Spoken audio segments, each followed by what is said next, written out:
It's so hard to speak after Douglas Alexander. He did not leave anything for me to say. But let me first start by acknowledging the diligent work and the commitment of the Labour Friends of Palestine, spearheaded by Simon, who are doing a great job in trying to create awareness about the Palestinian plight that has been suffering for almost 43 years now. Let me also thank the Labour Party for its bold stand in supporting the Palestinian state.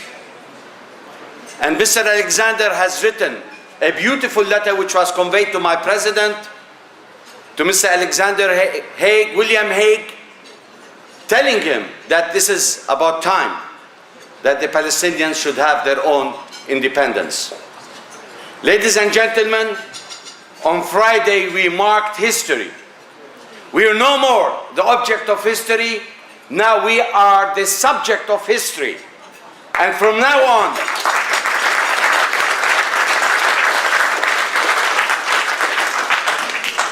we are entitled for self-determination, like any other free nation. It's a long overdue catharsis.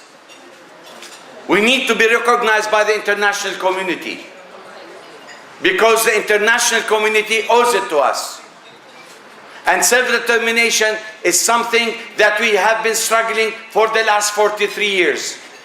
Enough of injustice, enough persecution. Ladies and gentlemen, we never said that we're going to the United Nations in lieu of negotiations.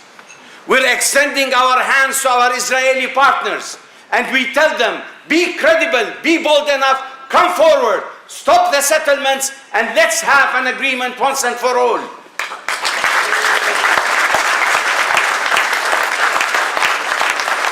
As my president said in his speech, enough is enough. Expansionism, colonial settler movement does not work. We cannot be rendered Red Indians. We cannot live in Bantustans. We are a free people.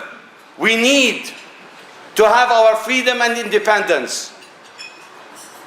And the irony of history is the fact that today the United States, that has been supporting the Arab Spring and calling for the Arabs to have their freedom and independence, it's the same administration with the same president now is blocking the freedom of the Palestinians by threatening in using the veto in the Security Council.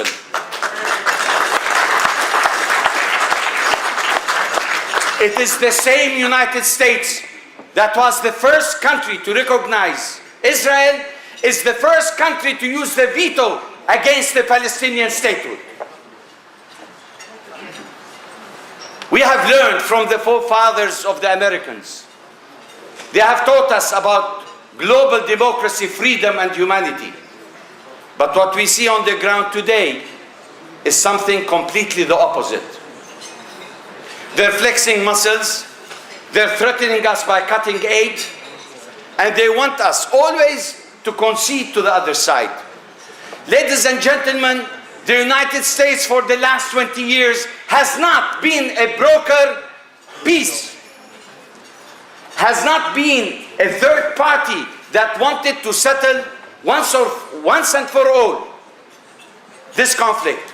It's becoming a protracted conflict, unfortunately, and what we have witnessed, it's a crisis management and not conflict resolution.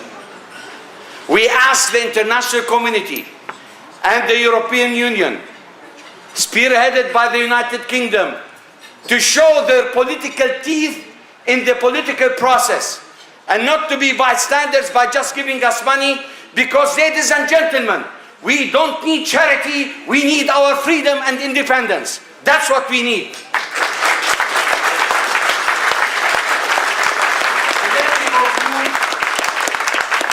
By conveying a message from this important podium to President Barack Obama.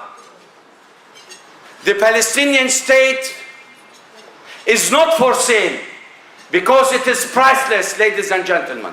Thank you very much.